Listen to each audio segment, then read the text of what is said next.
मुंबईसह कोकणात गेले 2 दिवस धुवाधार पाऊस पडत आहे. सोमवारी या पावसाचा परिणाम मध्य रेल्वेवर झाला. महालक्ष्मी एक्सप्रेस बंद पडल्याने तसेच अनेक रेल्वे रुळांवर पाणी आल्याने मध्य रेल्वेची सेवा कोलमडली. त्यामुळे रेल्वे प्रवाशांची मोठी गर्दी प्रत्येक स्थानकावर होती. या गर्दीतच मुंबईत लोकल पकडताना बेलापूर सीबीडी रेल्वे स्थानकात एक महिला पाय घसरल्याने रुळावर पडली. यावेळी तिच्या पायावरून गाडी गेल्याने तिचे दोन्ही पाय कापले गेले. या महिलेचा जीव वाचला असला तरी महिला ही अपंग झाली आहे. याला पूर्णपणे जबाबदार रेल्वे प्रशासन असल्याने या महिलेला नुकसान भरपाई मिळावी अशी मागणी होत आहे. रविवारी मुंबईत रात्रीपासून जोरदार पाऊस सुरू होता. यामुळे अनेक लोकल गाड्या या रद्द करण्यात आल्या. पहाटेपासूनच रेल्वे स्थानकावर प्रवाशांची मोठी गर्दी होती. मध्य रेल्वे हार्बर रेल्वे रुळांवर पाणी साचल्याने काही फेऱ्या रद्द झाल्या होत्या. फेऱ्या रद्द झाल्याने गर्दी उसळली आणि या गर्दीने महिलेला अपघाताला सामोरे जावे लागले.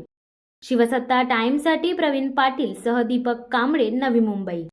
दे धडक बेधडक वृत्त देणाऱ्या आपल्या शिवसत्ता टाइम्स न्यूज चॅनलला लाल बटन दाबून सबस्क्राईब करा आणि बेल आयकॉनला क्लिक करायला विसरू नका.